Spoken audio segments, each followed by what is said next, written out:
The Captain's Log Radio with your host, Captain Jonathan Moss. Hey, this is Captain Jonathan Moss, and this is our Tackle Box Tip segment presented by Icon Coolers. I got Captain Bobby Woodard with me today. The dude is a wealth of knowledge when it comes to fishing, and he's got a tip today that is genius. It's so smart, and it's crucial that we start implementing this when we go fishing. I've had experience with it, and that is loosening your drag around structure. Tell me more, Bobby. What you got? Okay, so it's counterintuitive. We all think we're around structure. We need to tighten our drag because the second we get the bite, that fish can't take an inch of line. We got to winch them over here, and we got to do. But my experience, I kind of stumbled upon this tarpon fishing, believe it or not. But I've applied it to reef and reg fishing for permit, out in the Gulf of Mexico. I've applied it to mangrove fishing, dock fishing, oyster bars, any type of structure, to be honest with you, in most species as well. The harder you fight the fish, the harder the fish is going to fight you. Okay? Think about it. When you hook a fish, they don't know that you're going to let them go, generally speaking. I mean, sometimes, we keep them eating, but generally speaking, most of us are conservation-minded and catch and release, right? So they don't know that. They're fighting for their life. They're literally fighting for their life, okay? So the harder you pull this way, the harder they're going to pull that way. But if you loosen your drag, you can finesse them.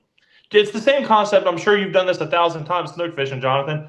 A big snook takes off running towards a dock or a mangrove. Open your bail.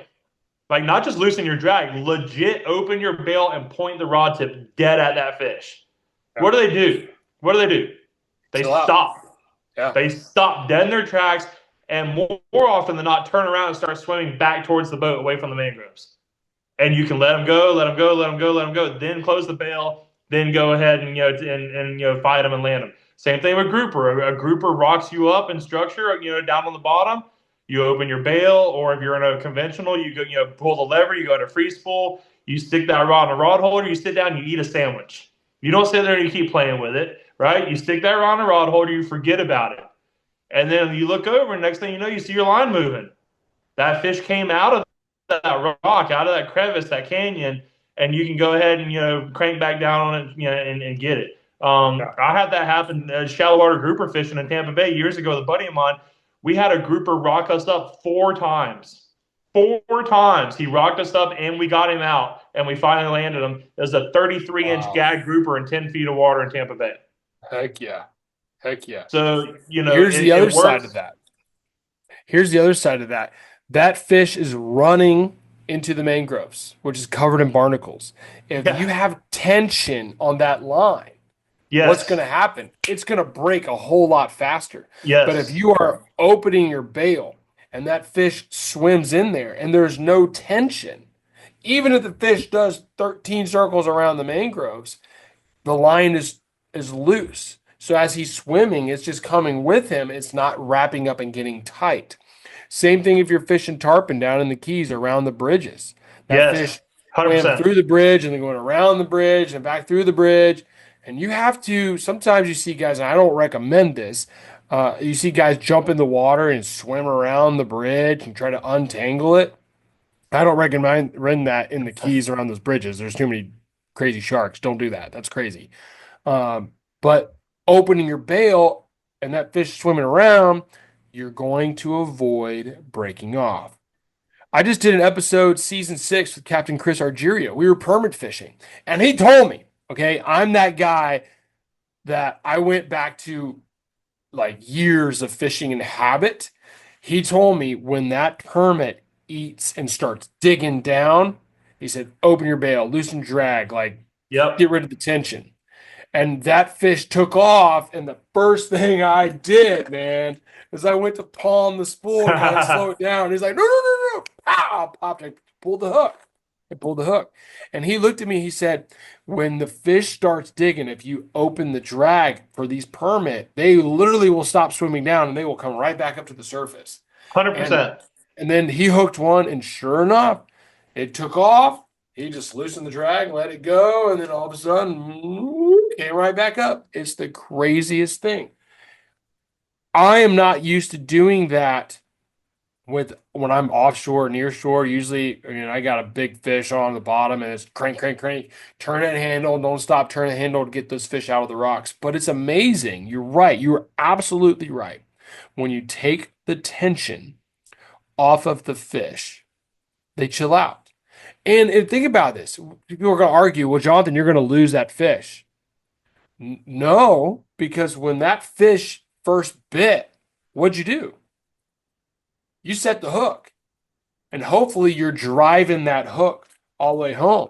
If you're using a circle hook, when that fish takes off running and tension is on that fish and that line gets tight, this circle hook's going to turn and hook that fish in the corner of the mouth. So technically, you should be good to go if you have to loosen your drag. Yeah. Well, it's funny you mentioned Keys tarpon fishing, around the bridges, because that's actually growing up fishing in Tampa Bay and targeting tarpon around the Sunshine Skyway specifically. That's where I kind of stumbled upon this.